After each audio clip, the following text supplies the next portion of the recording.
Hey there, everybody. Good evening, and welcome to the Lions Pride podcast. Tonight we've got an interesting podcast. It's called The Final Roar Reflections from District Governor Richard Stevens.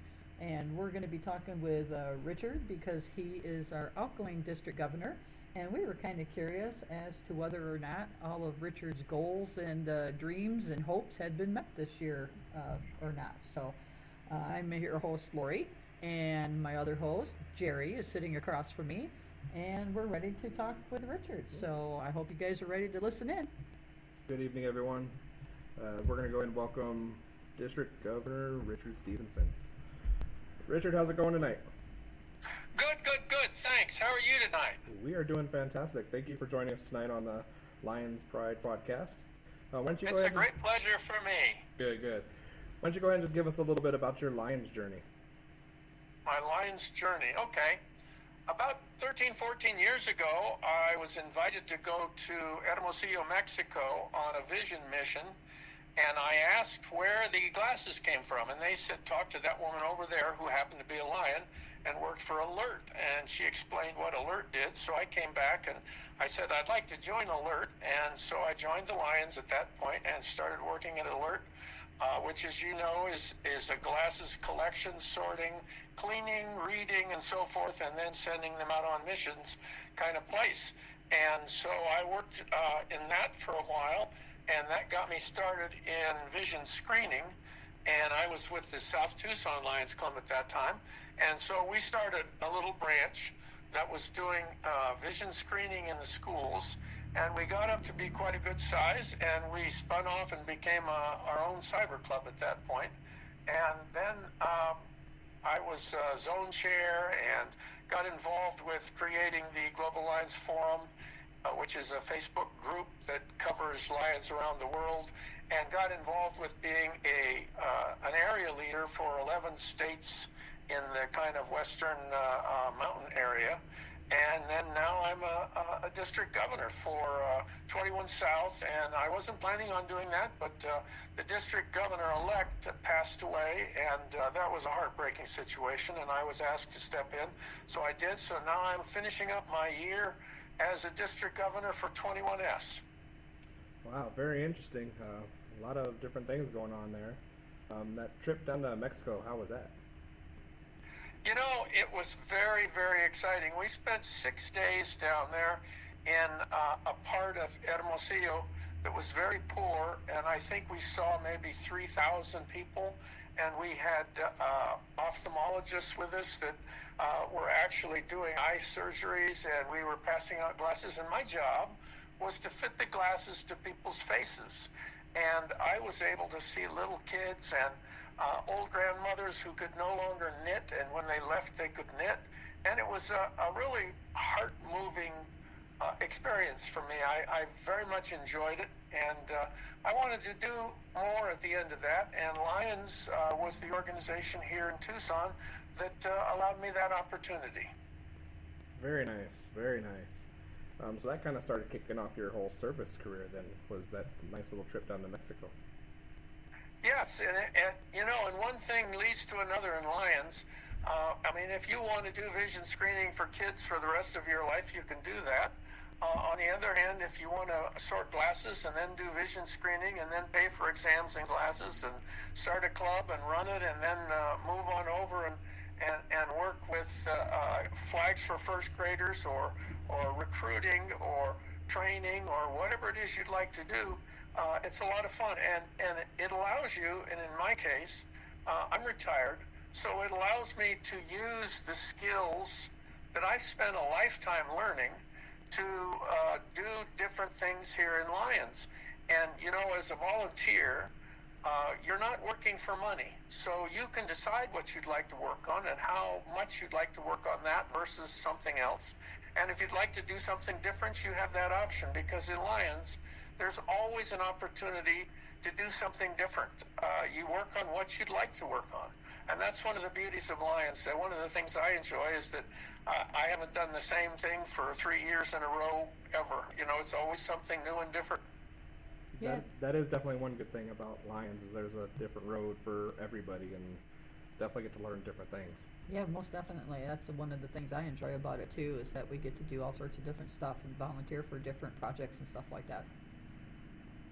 And one of the fun things too is when you're new to an area or you'd like to expand your circle of friends and acquaintances, it allows you to do that. And now as a district governor, I've met you two, and I think that's pretty special for me because you're both such great people, and I've really enjoyed you. And thank you for being Lions. Thank you, sir. So as you close out your year as district governor, what's one moment that really hit you where you thought this is what Lions is being all about? Oh, wow. That's a tough question because there's so many different things. There's not one thing that stands out to me. As a district governor, you work on so many different things. For example, you're working with the treasurer on financial statements, and you're working with the first vice district governor to make sure that they're getting their training and visibility that they need to do. And you're working with different clubs, and you're seeing some clubs that really set the world on fire, and you're seeing other ones that need a little help and this or that or the other thing. And so it's really a lot of things. I think I'm going to think out loud for a minute, but one of the things I've really enjoyed is diagnosing what's going on and where we need to go, and asking the Lions of the district what they'd like us to do, and then coming up with plans to attack that. For example, during our kickoff, we handed out 3x5 cards and said, tell us what you think we're doing well, and tell us what you think we need to do better. And then I brought those home, typed them just as they were into AI, artificial intelligence, and asked it to organize it and prioritize it and tell us what to do. Well, it came up with a list of 10 things, and we started working through them. And now we've taken care of some of those things. We've gotten them out of the way. The biggest problem was communications. So we've spent 6 months really working on communications. And now I think we're even overboard a little bit on communications. But that's a good thing because that means that problem's solved. Now we're trying to work on other things. And one of them is how to keep the Lions that we have motivated and engaged. And so we've had to diagnose that problem, come up with the surveys, ask questions, figure out what the issues are, and then come up with a plan to tackle it. And I don't know if you saw it this morning, but the email I sent out this morning is kind of the culmination of that, which is what are the issues that are causing people to drift away from Lions, and how do we as Lions work on that so that that's taken care of. Yeah, definitely. That kickoff meeting I had the pleasure of attending, and those 3x5 cards were a huge hit, and I could definitely see how it help shape the rest of your term and just move forward. And then you laid out the groundwork for your district staff to kind of work the problem and correct things and get us not really turned around so much, because I don't think our ship was set in the wrong way, but kind of course corrected a little bit. So get the wind back behind us.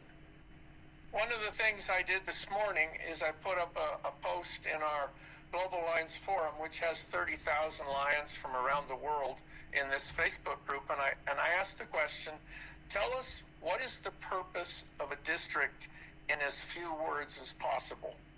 And don't just recite 4 different paragraphs of what might be in the books about what we're supposed to be doing, but say, what is the purpose?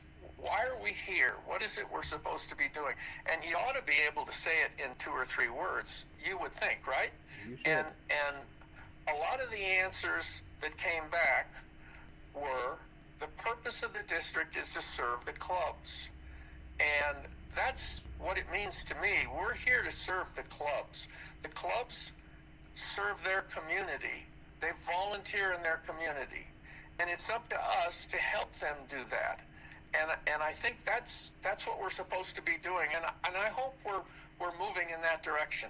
And at the end of the year, I'd like to think that most of our Lions would say, hey, we're a little bit better at serving today because of the things that the district has done for us. I completely agree with that statement.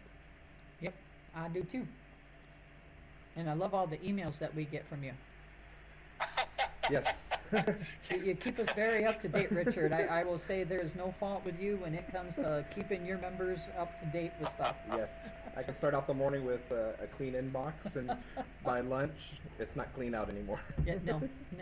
Well, most of my emails are from 4 to 5 to 6 in the morning, because that's when I can sit and really think about things, and I collect the things from yesterday, and I put them in a pile, and I say I'll deal with that first thing in the morning when I've got the time a fresh mind to think about it. Fresh mind, fresh cup of coffee, and a ton of emails to write. Exactly. There you go. And we get to wake up to all those lovely Yes. emails about all of this stuff. Well, aren't you glad you were discovered, Lori? You know, I went down to the Huachuca City Lions Club, and it's always a pleasure to go down there.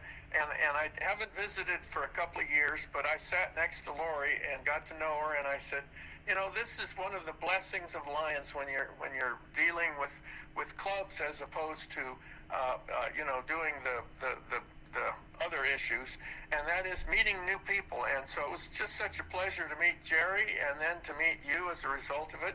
And so I look forward to continuing to do that.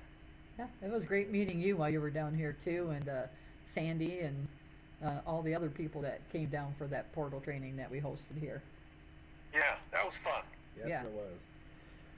So speaking of this area, so looking across District 21 South and even down here in Zone 2, is there a particular club or project that really inspired you this year, and what made it stand out from all the other clubs?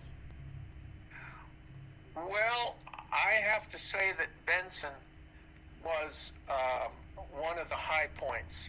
And we had a club with one person in it that we were just keeping alive for several years. And then we met you, Jerry, and we said, why don't you go down and jump in that club and become the president, and which you did. And you had to sort out all the issues. And how many members do we have now? You're up to 12. 12 members.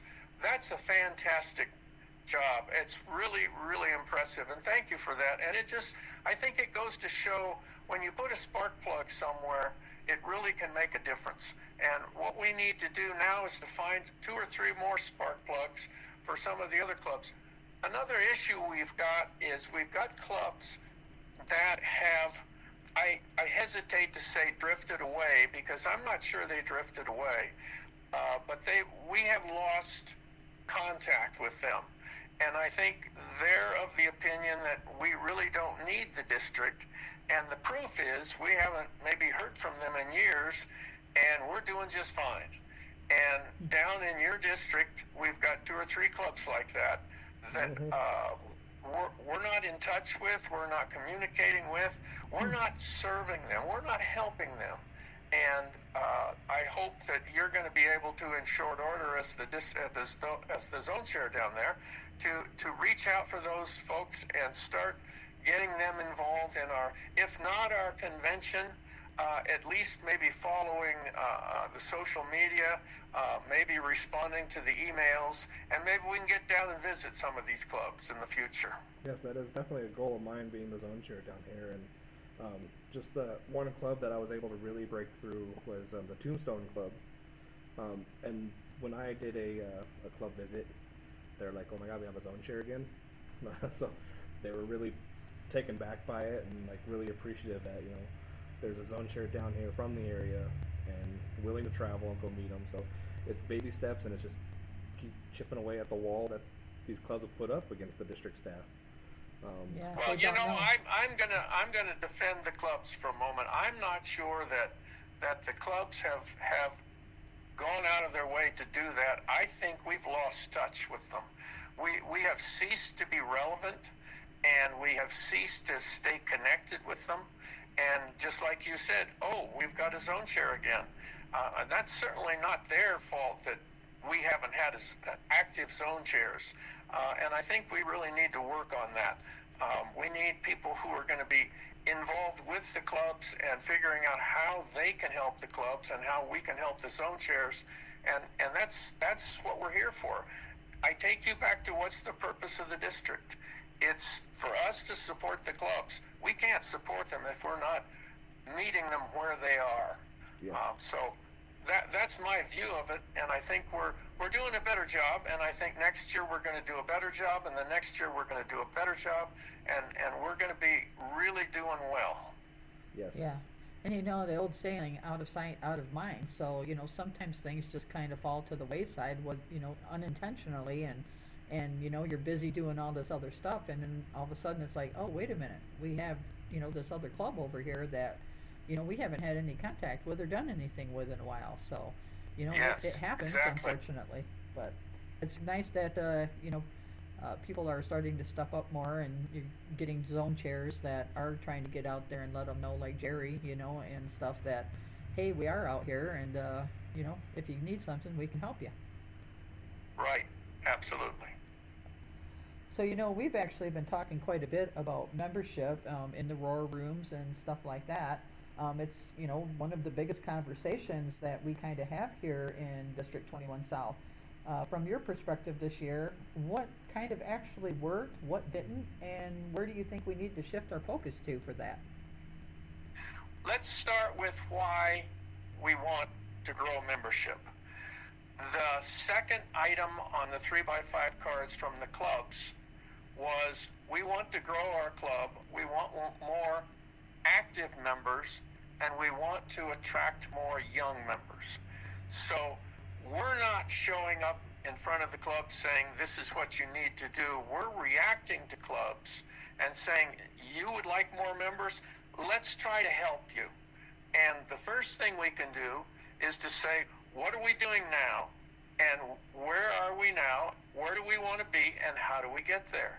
And we are doing very well on recruiting this year. And we're recruiting the same people we have mostly, which are people who are, you know, we talk about all the different generations, and I forget the titles of them, but I think we're dealing with about 5 generations for Lions, people who are 18 and over in the United States. I think we've got about 5 different generations. And I'm the next to the oldest in the baby boom generation, and I'm 78. So we've got some folks older than me in the greatest generation, and then we've got 3 generations below us. I think, and right now our median age in 21 South is 71 years. So as you can see, we're mostly mature, and we've got a lot of more mature Lions rather than younger Lions. And so we're recruiting some of the same Lions that we have. We're attracting our equals and our friends, and maybe one generation lower than that, because that's typically what works. So as our clubs say, we want more active Lions and more younger Lions, we have to say, well, what can we do to assist? So recruiting is one thing, and I think we're recruiting very successfully, but what we're not doing so well in some clubs is retaining. And this year so far, we're doing pretty well, because we're plus 109 as we speak. And that's over 10%. And that's pretty good. As you know, in June, when dues come due, we tend to drop. So hopefully we're going to get through that. We're working on the issues that cause folks to drop. And we just tackled that with my email this morning. So that's issue number 1. Issue number 2 is what I would call technology and modernizing. Our clubs need to be attractive to people younger than ourselves. If I go to my club meeting and I find that the club meeting really appeals to me, that's great. Is it going to appeal to Jerry and other people of your age? And then below that, the next generation and the next generation. And so we're going to have to tailor our meetings, the way we do things, the way we manage service projects, and the way we communicate to people younger than ourselves.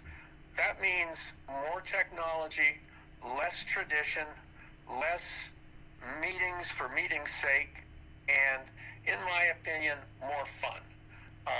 And that's something I think we have to ease into. So that's kind of where I think we're going with that. And we're making steps in that direction, and I think we're going to keep doing that for the next 77 days, which is, I believe, how many days I have left. And then we'll, as Ed moves in, Ed Lopez, who's replacing me, and I'll be working with him and his team, and they're mostly the same folks, and we'll continue on with that into the next year. So if, like, a club here in 21 South is struggling, what do you think the first thing they should do is this coming month? What do you think they should maybe change to try to help them quit struggling? The first thing they have to do is to say to themselves, we're struggling. What we find is clubs are struggling, we can see they're struggling, and so we might show up and say, excuse me, what can we do to help? And they say, well, why don't you recruit for us? I'm sorry, we can't do that. Well, how do we recruit? Well, you're going to have to think about making some changes. We're not interested in changes. That's the starting point. You have to recognize that you want to grow that club, you want to reach younger people, you want to do more service, whatever it is. And then you have to start by saying, what is it we need to be doing? What is it we need to be doing to attract those people? We can't show up and say, younger people don't want to serve. Younger people need to change the way they think about things if they want to join our club. If a younger person wants to join our club, they have to accept the fact that we don't use social media, we don't use email, we don't use texting. Those are just not acceptable approaches. So your question was, what's the first thing a club has to do? They have to recognize that they need to change. Yeah, that's a big one too, because just in some of the Roar Room meetings and stuff I've been attending and listening to some of these other clubs and even in our own, that's a big thing, is trying to get some of our older members to realize that, because a lot of them get set in those ways, and they're like, nope, we're not going to do this, we don't want to do that, we don't really want to be involved with a lot of stuff, we just want to come here to the meeting and sit and talk with our friends, and they don't get involved. And even when you try to get them involved, sometimes it's a struggle trying to get them involved. So that's a big one there, is trying to get your members, especially the older generation, to say, hey, we do need to make a change here if we're going to bring in more members and do more things. And it's kind of interesting when somebody says, well, and we've heard this a lot, we want younger members to join because we're tired of doing the work. We want them to come and do the work, but we want to tell them what work they need to do. Not we want to have younger people come in and tell us what it is they'd like to be doing, and then support them to be able to accomplish that. And think, for example, about service projects. My generation, we might have cleaned up alongside the highway. What is an 18-year-old or a 25-year-old going to want to work on? They might want to work on something online. They might want to work on a project that involves different kinds of people, for example. Diversity, inclusion, and so forth. And you find that younger people have different approaches to things. They want to communicate in different ways. They don't want to wait 3 months to have a decision be made. They want to make it on Snapchat right now. And so, as one younger lion said, I don't want to have to go back in time to be a lion. These clubs have to be willing to meet people where they are. It's kind of fun. A couple of years ago, I wrote an obituary of my club, and I'm trying to do it off the top of my head, and I don't remember it. But I had a photo of a tombstone, and it says my club, and then it goes into, we had a wonderful club back in the 80s, and we were doing all these things, so we kept doing them. Well, and we lost some of our members, and then we said, we want new people to come in, but we don't want to change. And so then we had fewer members. And then finally we got down to just the 5 of us having lunch, and we didn't want to do anything any different. And so we finally just closed the club, and the club died. Here in Arizona, we have less than half the clubs we had 30 years ago. And And so, a club can get smaller until it gets so small that no one wants to do anything but go to lunch. And that's the point at which it's pretty much gone. And to try to turn it around is very difficult because the people who are there have to say, I'm willing to change. What's funny is I was talking to Jerry the other day about this. So we've been trying to think of, like you said, more ideas to try to get our kids and stuff in this community a little more involved, do some activities that might draw them in and stuff like that, and show them, we're capable of doing, different things. So I got on the phone and I called my 18-year-old grandson. And I said, hey, what do kids your age and your sister's age, who's 13, want to do nowadays? I mean, tell me about this. Give me some ideas. And so, I don't know if club members think about those kinds of things too. They have those resources when you have kids and grandkids. Call them. Find out what the kids and stuff are interested in nowadays. They're at home. Yeah. Yep. But you're saying to me, I have to listen. Yeah. Right? Yeah. That's step one, being willing to listen and say, when somebody says, well, I'm interested in social media, our response should be, we do that. How can we help you? Right. I'm interested in podcasts. We've got a podcast. Why don't you come help us with that? I'm interested in dogs. Why don't we start working on a project with dogs? What projects can you think of? And then we can support that person with our structure of fundraising, our structure of 501c3 or nonprofit or whatever it is, and people older folks like myself who maybe aren't as active as some other folks, but we can help out with there's always fundraising, and we can fundraise better than young people can, I think. Maybe they can do it online and whatnot, but we've been doing it for 50 years in the community, so we probably have some contacts. Probably. Yep. Another thing, I just drew up like you, Richard, I love that AI, and I use ChatGPT, and I showed Jerry yesterday. I come up with a little survey that we can give to the school kids. Like, I kind of cut it off at 4th grade, but 4th grade through 8th grade, who we're working on with a rock painting project right now. And it's kind of asking them, what kind of activities do you like? What would you like to see our club do? Or maybe you would like to have us throw, some kind of event or something, somewhere along those lines.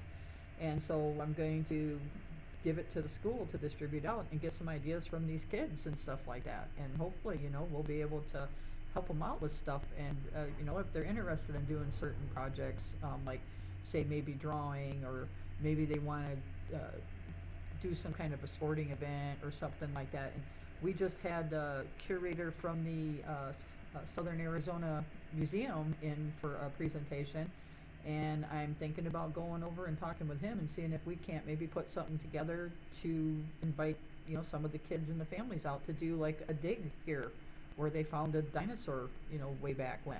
So I mean, all sorts of cool stuff that we can do. It's just like you said, number one, you got to listen to see what these people want to do. Yeah. Well, you brought up an interesting topic, and allow me to just go off for a second. You hear clubs say, well, we don't have any projects. We don't know what to do. Can you give us a list of service projects? And my first question is, do you have a school in your community? Well, yes. There's 1 million projects in a school. Yes. Let's just start with the little kids. Kindergartner, you're doing vision screening and paying for exams and glasses, right? Then you got first graders. You're doing flags for first graders. Third graders, you're doing dictionaries for third graders. Fifth graders, you're doing constitutions for fifth graders. Seventh and eighth graders you're doing peace posters, right? And in high school, you're supporting the band. You adopt the band. Oh, let's go back to the little kids. I didn't know this, but little kids have accidents. And I was known as Underwear Man because I would show up at the nurse's office with packages of underwear for little kids. And how much does that cost? For $30 or $40 down at Walmart, you can be considered just Superman for a day by showing up at the nurse's office and dumping off a sack full of underwear. And I did find that it was better to take the nurse with me than it was for me to constantly be buying little kids' underwear, big bags of them. And so I don't need to go on because you've got the idea. All you need to do is start working with a school, and you have access to every kind of project you can possibly imagine. One of the big problems we've had after COVID is absences.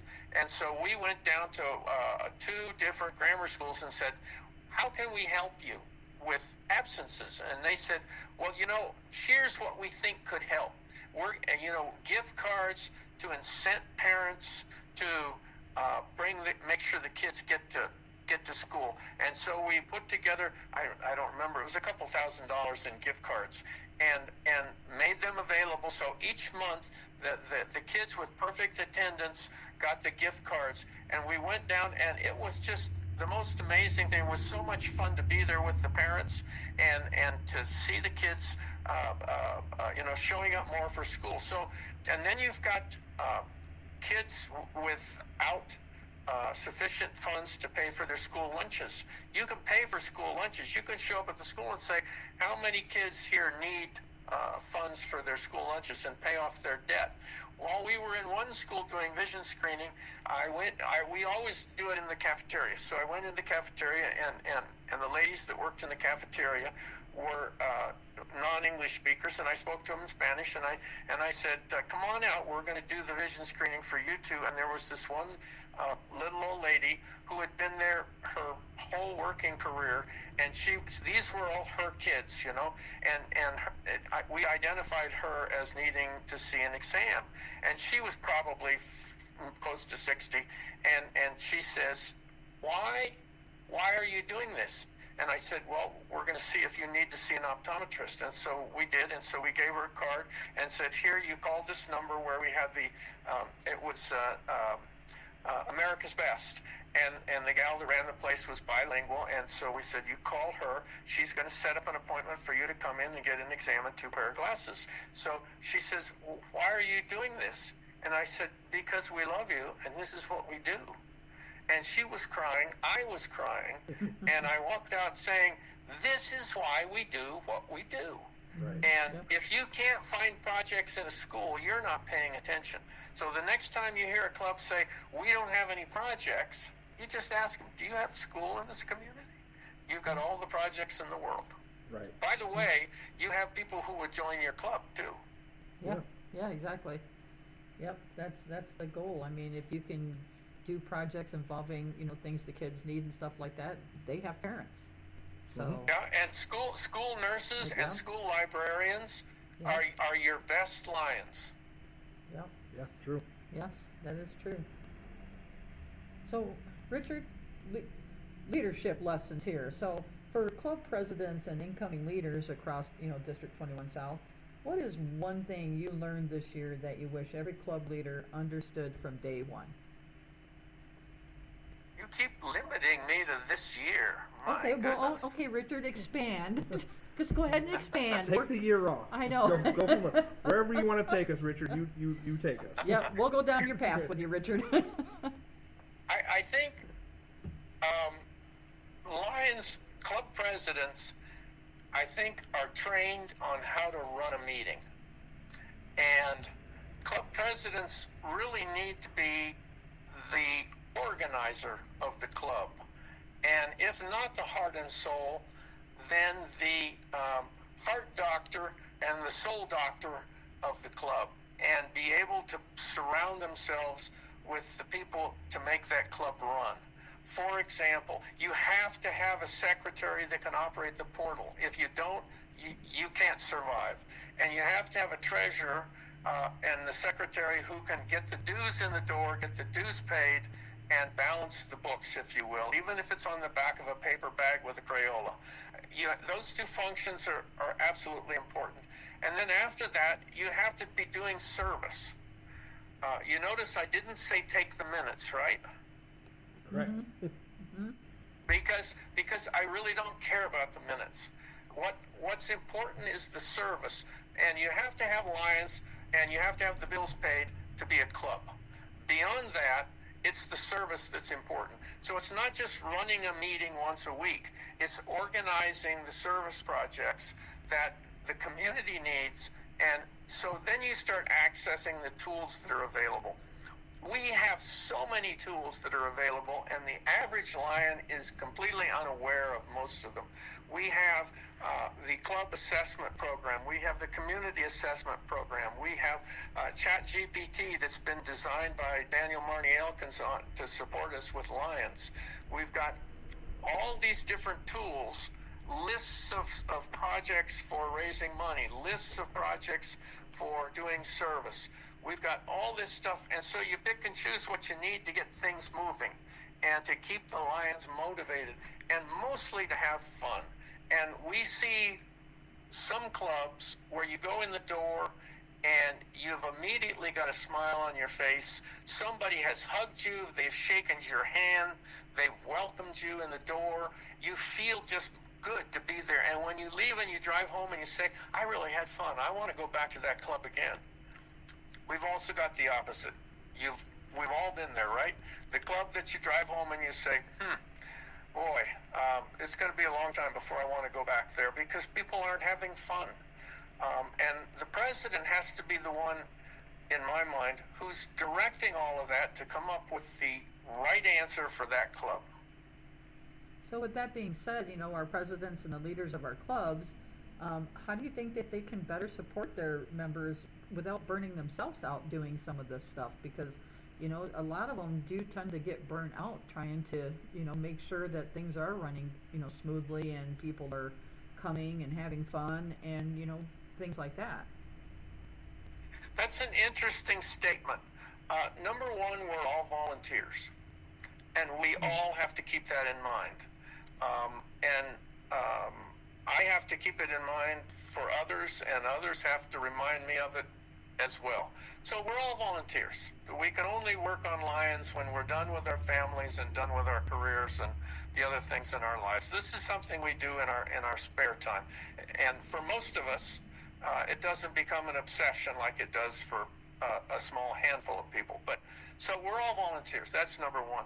Number two, I see an awful lot of folks who spend time spinning wheels. And I mention that because I deal a lot with Lions who I have a conversation with, and a month later I have the same conversation all over again. Have you experienced this? All the time. Yep. So what we're saying is, it's not that we don't have enough time, it's that we're not being effective. Right. And I think if we were to have Lions who would say, let's communicate faster, let's communicate better, and when we go to somebody and say, how can what's 2 + 2, and they say it's 4, then you don't wait a month to come back and ask it again. You say, well, I'm going to go back and I'm going to solve this problem now. We find a lot of the clubs, at least in my experience, it takes them how many months to make a decision about something. Between tabling something and board meetings versus meetings and having to do it in person and not having a quorum and 1,000,001 other things. On the other hand, in our cyber club, we would say, okay, here's something we want to do. We'd send out a text and we'd say, okay, tell us yay or nay, and if you don't answer, it's a yay. And by tomorrow, we have an answer, and we move forward. We don't wait for a meeting a month from now. We just move forward. And I think if we were to do more of that, get people more, everybody's got a phone, right?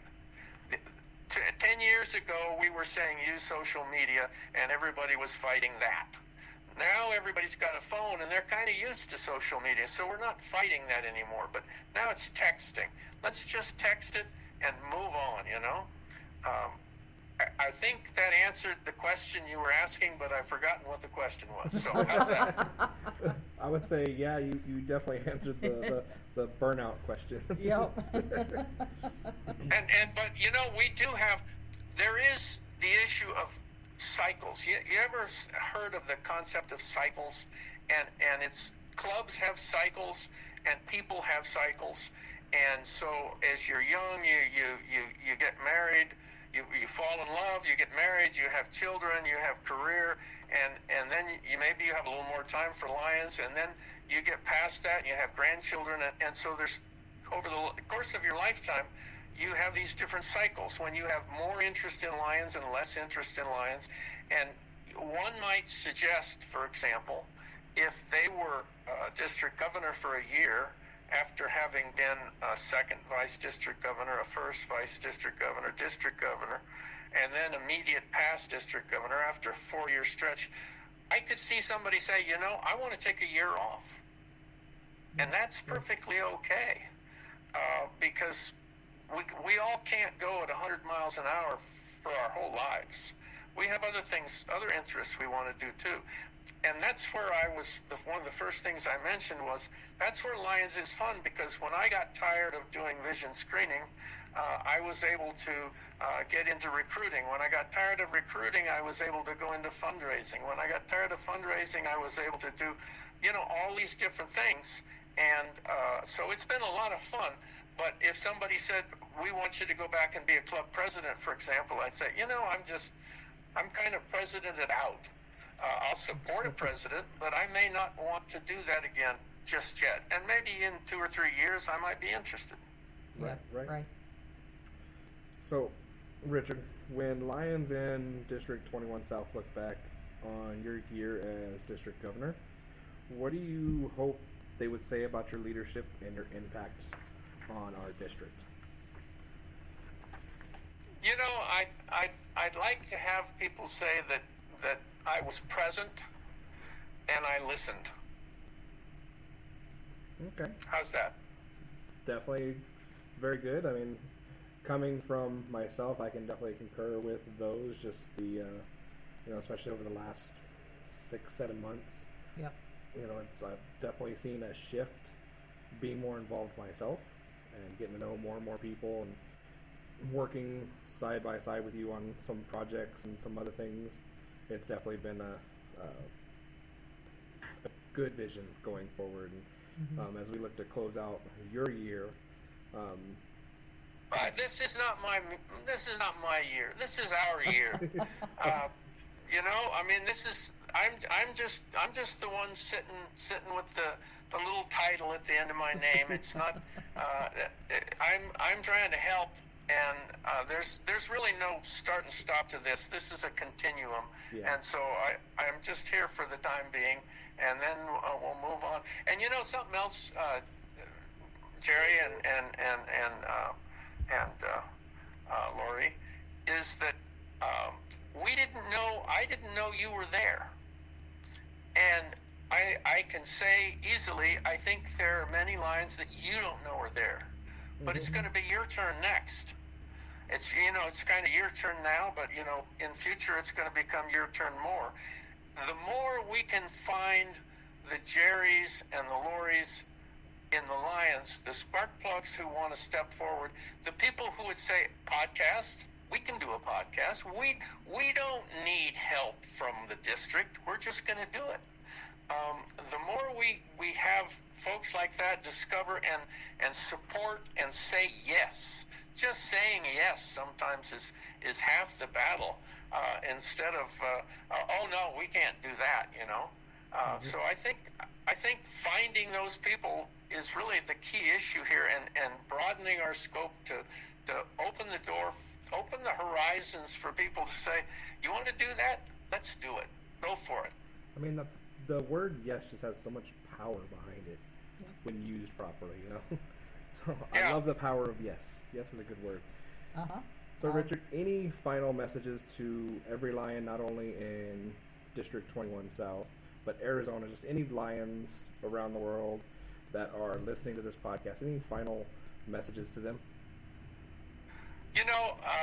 Thank you all for being Lions, and if there's anything we can do to help, please contact us. We're here to help. 100%. We are all here to help, no matter if you're in a district staff position, just a club officer position, or just a regular club member. We can all learn from each other and do do bigger and better things. What I may struggle at, Lori may be great at, or vice versa. We all have to be able to step in and help each other out. Absolutely. So, Richard, thank you for your service, your leadership. Thank you for joining us tonight, and everything you've done for District 21 South. We appreciate you taking your time and chatting with us today. Thank you, and thank you for being Lions, and thank you all for being Lions. We're blessed to have our Lions. Yes, we are. Yep. And we appreciate everything you did for the district. Well, thank you. Very kind words indeed. All right, Richard, we will go ahead and start ending our episode now, and I'm pretty sure we'll all be in touch with you eventually, and we all look forward to those emails first thing in the morning. Okay. Good night, Lions. Bye-bye. Bye-bye. Good night. Well, that was great talking to Richard tonight and hearing about all of this, stuff that he did, and an awesome conversation with District Governor. It's been an amazing year under his tutelage as he's leading the pack this year. It's definitely been just seeing the change from when I first started with Lions 3 years ago. Right. Coming now and just huge dramatic change. I mean, definitely the wind has shifted for the better. Yep. Communication is up. When I started, I didn't know we had a whole district staff. I found that I was like, we have a what? So, kind of like we have a zone chair. I was like, really? Okay, cool, all right. Now I'm part of the district staff, and I think Lori, you're coming on board. I am being drawn into the web of the district staff. Yes, I am. Between Richard and Ed, they got a sticky web. They do, and they just draw you in little by little until you're there doing that stuff. They drop that little seed, and then every conversation, pour a little water on it. Yeah, exactly. But you know what? I'm looking forward to working with Ed. I've enjoyed the conversations with Richard and talking with him as well. So I think we've got another great, district governor coming in with Ed. Yes. And I think we're going to have another really good year with him. Yep. I mean, and like Richard said, it's not just his year, it's everyone's year. But I think it's going to be another good one coming up, and we're still going to 100%. see a lot more changes, A lot of changes. So, I've had a couple conversations with Ed. And he's a really nice guy, really good guy. He's got some good ideas, and the good thing about, for me, especially with our podcast here, is we have the district support. Yes. When, we pitch this to the district staff, they're like, go. The power of yes. Yep, exactly. They gave exactly. What do you need from the district? This is what I need. Cool. Here you go. Boom. Power of yes. And now here we are, 2 episodes into it now, and growing, and we're already planning our next couple episodes so we can keep this ball rolling down the hill and most definitely going strong. So it was awesome of those guys. I mean, Ed and Richard jumped in both feet, on us doing this, and didn't even think twice. No, they didn't. They were just like, "Oh, great podcast! Yeah, let's go!" Now their next step, according to Richard, and I don't know if he wants me to throw him under the bus for this. He wants us to go video. So well, we're just getting it under the belt and getting it good with the audio. But I mean. Let us master this first, and then we'll throw another component into the mix. Yeah, exactly. I mean, it's taken us a bit to get this part. I think we're finally starting to get it mastered, but we'll throw video in eventually, and then we'll start posting it out there on our YouTube channel. Definitely, and stuff like that. So I mean, I'm looking forward. I don't know if I'm looking forward to going video or not. I don't know if you guys want to see me, but I'm looking forward to doing it. Though I think it's going to be fun, and I'm actually looking forward to helping out, on the district staff this coming year. And I think it's going to be interesting. I think I'm going to learn a lot, and I think it's going to be fun. It's going to be lots of fun. I can't wait. Thank you, everyone, for listening tonight. Yeah. Everyone have a great time, and Yeah, we appreciate you guys joining us for the podcast. We don't really have too much to talk about for any of the other clubs tonight, but I'd really like to put it out there. If you guys in other clubs are listening, and if you have any upcoming projects that you're going to be doing, please shoot us an email, wachukacitylionSclub@gmail.com. It's all lowercase. And we will be happy to showcase any of the events that you guys have coming up, just like we did on the last podcast for Coach East. Or better yet, come on yourself and you promote it. Yeah, exactly. We would love to have any and all of you that would like to be a guest on this podcast. We are more than happy to have you guys come on and talk with us and talk about your clubs and what you guys do and how you're contributing. Whatever you guys want to come on and talk about, we'd be more than happy to host you and have you on here And hopefully, we're hoping to eventually maybe get some of the kids that are going to the international camps and stuff to come on and talk Yes. about their experiences too, because I think that would be really cool to hear about what their expectations were before they went, and then Right. what they actually got to do while they were Right, there. so we got them and going to Spain, Yeah. Italy. I think Yeah. one's going to Paris. yeah, all over the place. So I think that's really cool. And the Lions are sending them too. Yes. It's not like they have to pay for those trips. They get to go to sister camps and other Lions camps in all these other countries that we have, because Lions are global.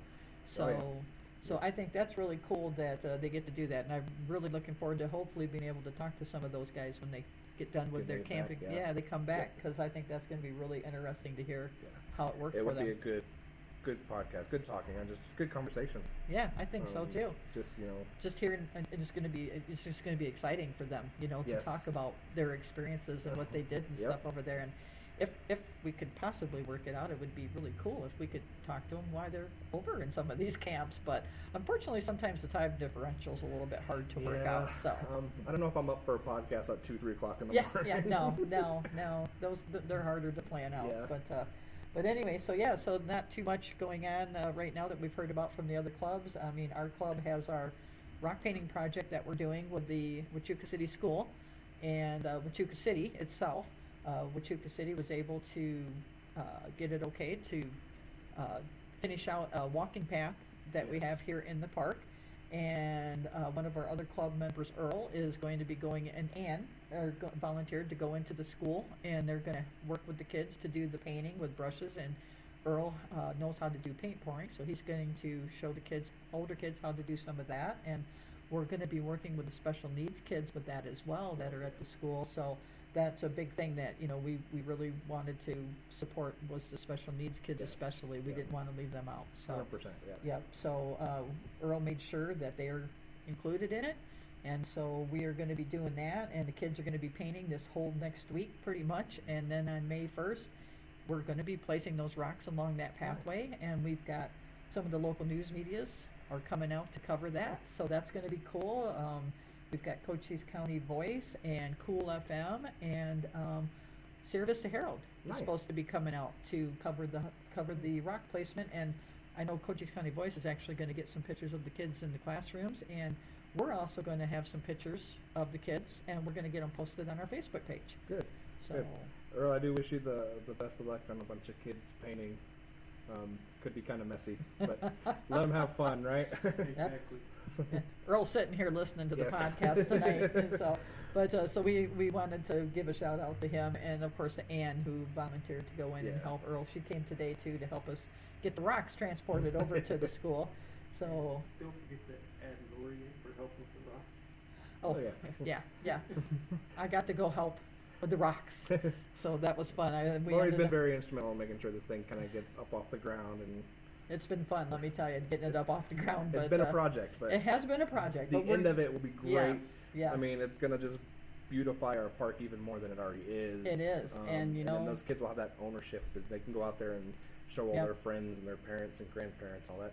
That's my rock. Exactly. So that's really cool that they get to do that, and that the city was able to, get that pathway put in Yeah. so that the kids can do that. So we're excited. So yeah, May 1st, we're going to be getting the placements done, and keep an eye out on our Huachuca City Lions Facebook page, and you're going to see some pictures of it. 100%. So, And then a low-key plug for the Benson Club. We have our car wash coming up. yes, you do. So that's going to be fun. It's a little fundraiser to kind of help us get more financially set to really benefit the Benson community and help them out there, because we've had a lot of people contact us about wanting that help, and I get their information, and we're sitting there, and I just tell them, just give us time.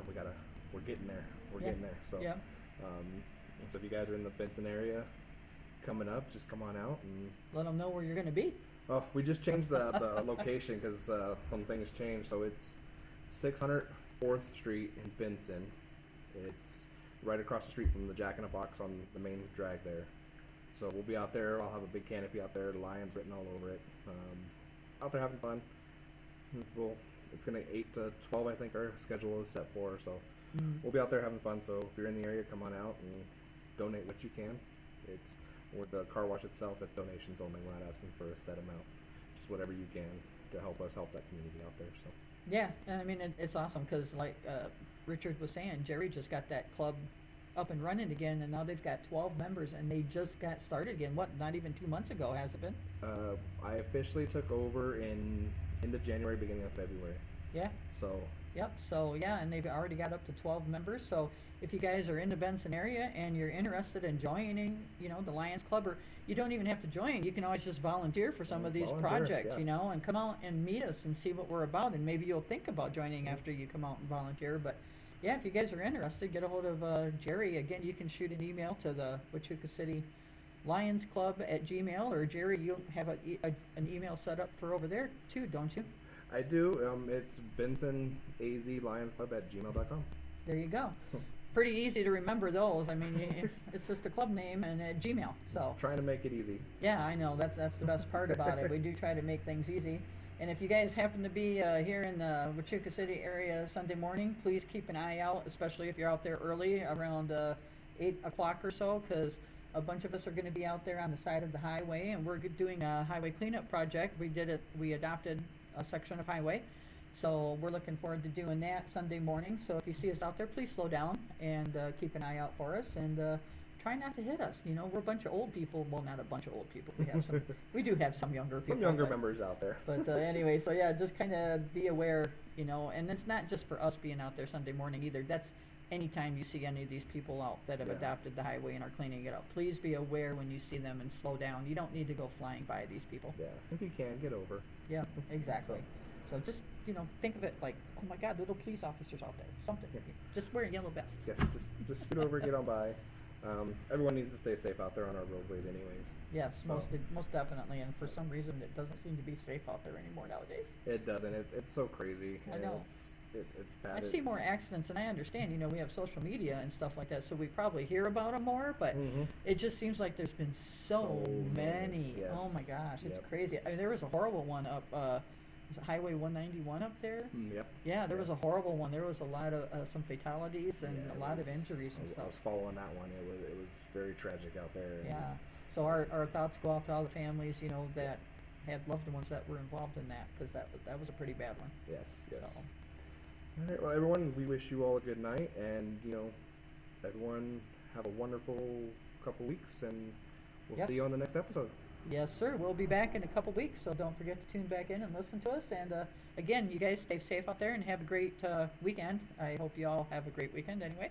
So, and we'll talk to you soon, or we won't talk to you soon. It'll be one or the other, I guess, if you come back and listen, right? But please come back. Yeah, please come back. All right. Have a good night, everybody. Have a good night, everyone.